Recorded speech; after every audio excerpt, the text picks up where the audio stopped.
Hi everybody, I'm Chef Nick, and today on Nick Ruins Ethnic Food, we're getting ready for Oktoberfest. We're going to be making some delicious bright green spinach spätzle. Show those Germans a thing or two, right? Let's get cracking on our spinach spätzle. Now keep in mind, you can follow almost exactly the same recipe and make regular spätzle or sun-dried tomato spätzle or mustard spätzle. It doesn't matter. I just like doing green spätzle because, well, looks pretty on the plate, and it gives me a color contrast. So I got 4 ounces here of baby spinach, not cooking it. I want that vibrant green color. I'm going to add just a pinch of salt. And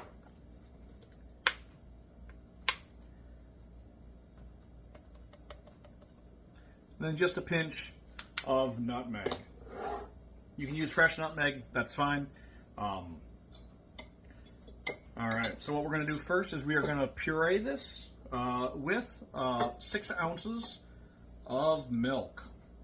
Whole milk is better because it tastes better.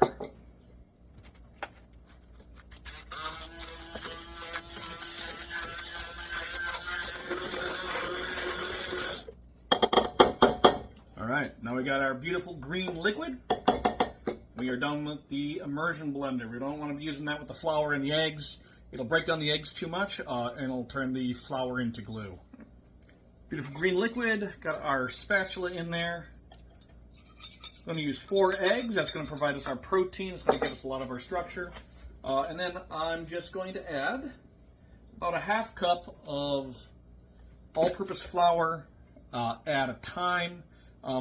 It's really going to vary a little bit based on how much water was in your spinach, or if your eggs were running a little small or a little large. So we're just going to kind of eyeball it. I'll let you know how much goes into this, but we're looking for a mixture that's going to be a little bit thicker than pancake batter. There we go. A little bit thicker than pancake batter, but not real dense. Kind of like cake batter. So this is kind of the consistency we're looking for. Now I'm going to put this aside and bring our pot of water to a boil. Let's get ready to cook these spätzle. So you got your big pot here.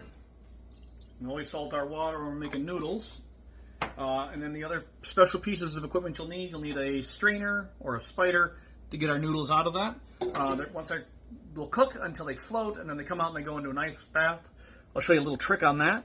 I've actually got my batter transferred into a 1-quart container here, and then we're going to force that through our schnitzel board. This is not actually a schnitzel board. This is a fish steaming tray used for steaming fish or doing fish on the grill so that they don't fall through the grates, but the holes are about the right size. You can buy a schnitzel board, but I hate having single-use tools in my kitchen. Fits nice and easily over the thing with a slight angle on it, so as the batter goes through, it'll drop into the boiling water below. All right, water is boiling, and then so we're going to go through the grate as shown earlier, and then they're going to go into an ice bath. If you have a chest freezer, if you have space in your freezer, one of the tricks I like to use is I'll fill my ice bath bowl about 1/3 of the way full with cold water, throw it in the freezer overnight, and then freeze it. That way when I put the water in here, it's still an ice bath. They still chill down immediately, stop cooking, so they don't get overcooked. But then I don't have to be picking like little ice cubes out of the noodles before I'm able to fry them up. So I'm going to fill this with water, and then we'll go through and I'll show you how to do this. And here we go. About 2 cups worth of my batter.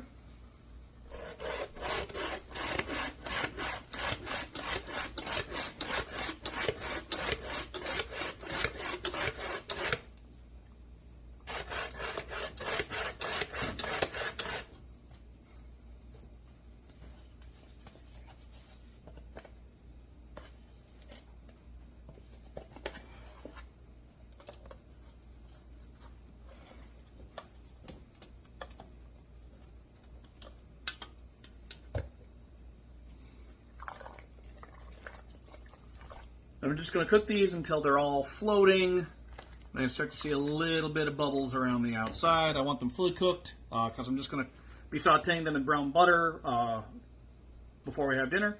But you can see here, they're kind of gathering in the middle. Texture seems to be right. So, out of the hot water, into the ice bath.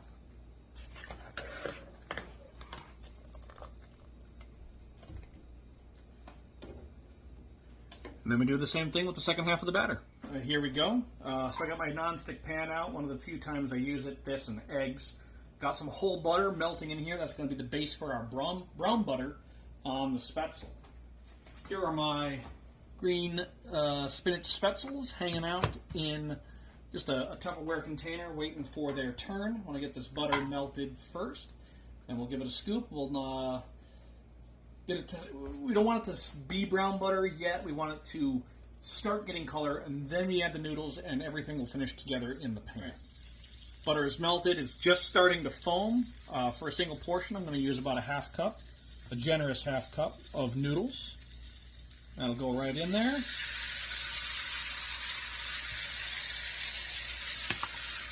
Now all you have to do is be patient. We've been cooking for about a minute or so here on medium-high heat. You can hear that sizzle.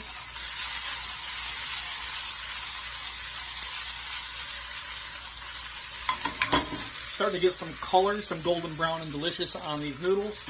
I figure it'll be another minute, maybe a minute and a half before these are ready to go on a plate.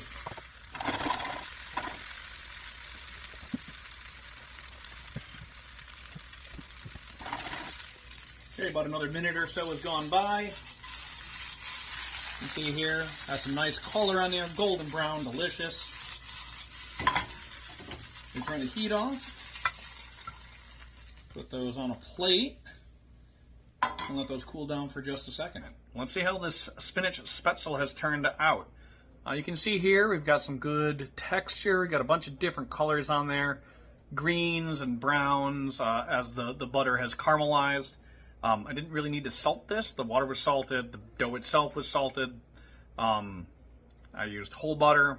This stuff had a little bit of salt in it. So let's go ahead and give this a shot.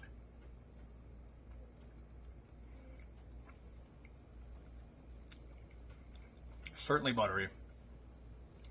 I love the combination of textures.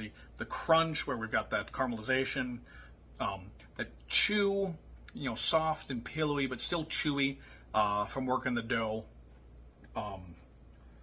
No real spinach flavor to speak of. It's mostly for color. Same thing when you have green fettuccine noodles. Color more than flavor. This is going to go great with our crunchy